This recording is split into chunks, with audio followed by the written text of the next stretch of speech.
علیکم جی ناظرین، میں ہوں JSK نیوز کے ساتھ فواد محمود خان۔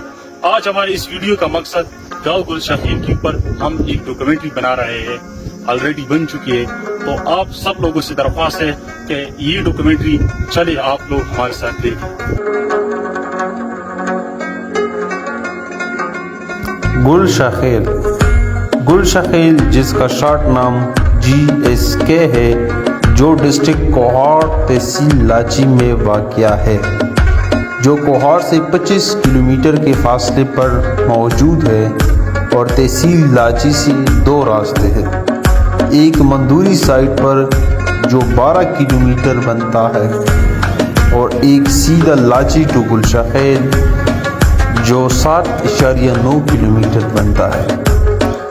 اس گاؤں میں ٹوٹل آبادی تقریباً 3000 سے زیادہ ہے اور یہاں کے لوگ سندھی خٹک قوم سے تعلق رکھتے ہیں اور پوری آبادی 4 کلومیٹر رقبے پر آباد ہے اور یہ گاؤں 4 محلوں میں تقسیم ہوا ہے، ایک پاس میلاد، دوسرا کز میلاد، تیسرا ہوائی میلاد اور چوتھا فکر میلاد ہے، اور اس طرح گاؤں گلشا خیل کا ٹوٹل رقبہ تقریباً 26 کلومیٹر پر مشتمل ہے۔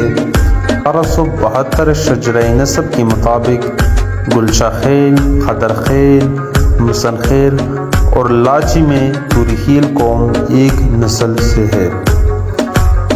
گاؤں کی تاریخی پس منظر: یہ گاؤں تاریخی اعتبار سے تقریباً 400 سال یا اس سے بھی زیادہ پرانا ہو سکتا ہے، لیکن اس حوالے سے ہمارے پاس خاص کوئی اسناد موجود نہیں ہے، لیکن پھر بھی گاؤں کے مشرانوں سے اور دیگر چیزوں سے معلوم ہو جاتا ہے کہ یہ اندازاً 400 سال یا اس سے بھی پرانا گاؤں ہو سکتا ہے۔ خوشحال خان خٹک تحصیل لاچی اور گاؤں گلشا خیل کے درمیان کہیں جا رہا تھا تو انہوں نے قیام کیا اور پھر پشتو میں ایک شعر بھی لکھا ہے جو یہ ہے: سدلچائی کو سوتری اگر زدم اس میں گشتہ افریدینوں پہ میدان دے۔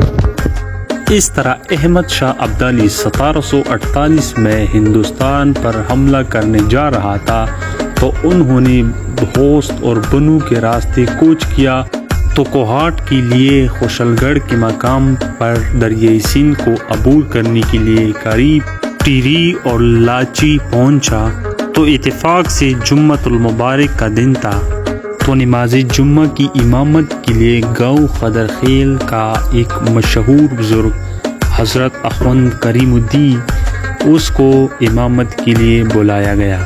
حضرت اخوند کریم الدین کا مقبرہ آج بھی گاؤں خدر خیل گلشا خیل مہمندی کا مشترکہ سٹاپ بہنوں میں آج بھی موجود ہے۔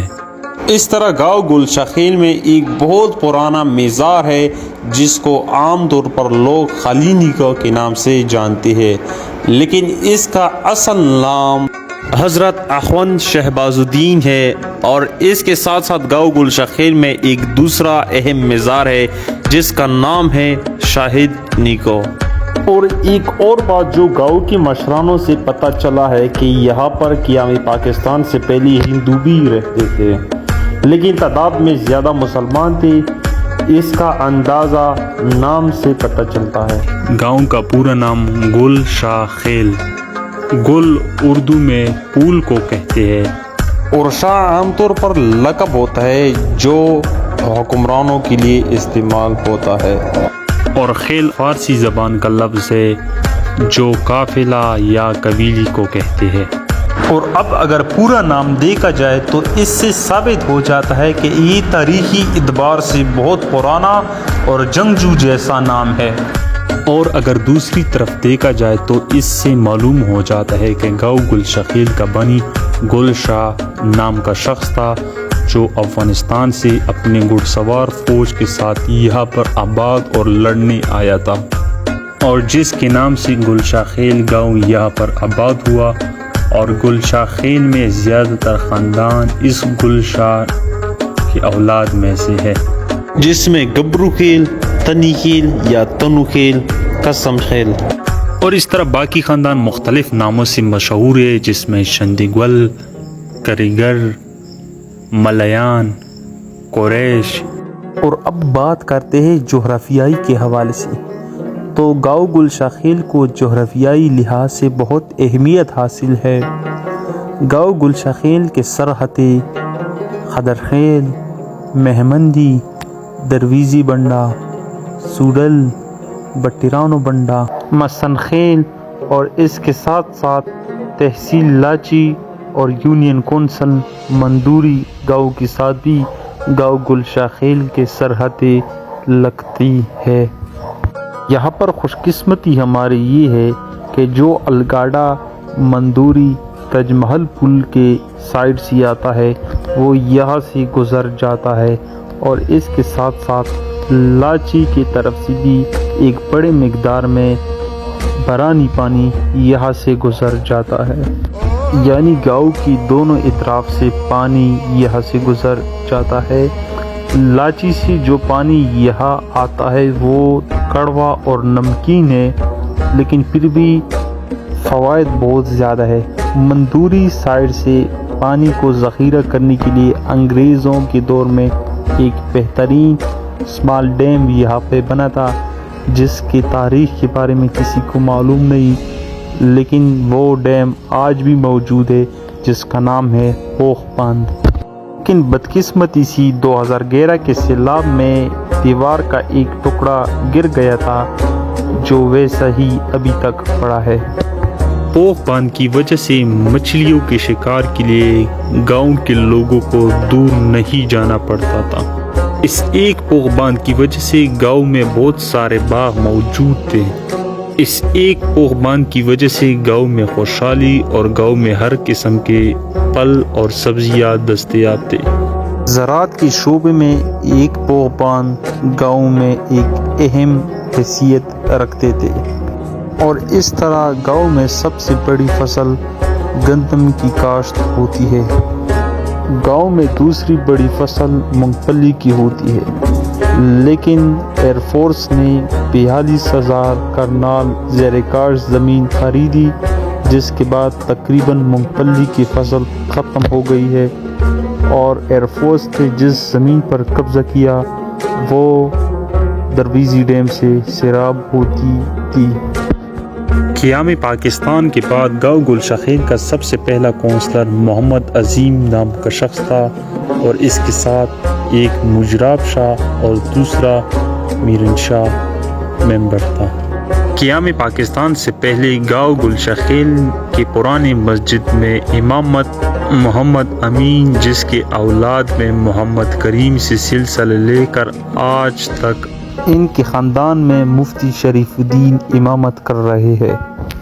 قیام پاکستان سے پہلے گاؤں گل شخیل میں ملک جنان تھا، یعنی نمبردار جنان، جس کا بیٹا ملک یونس خان بن گیا۔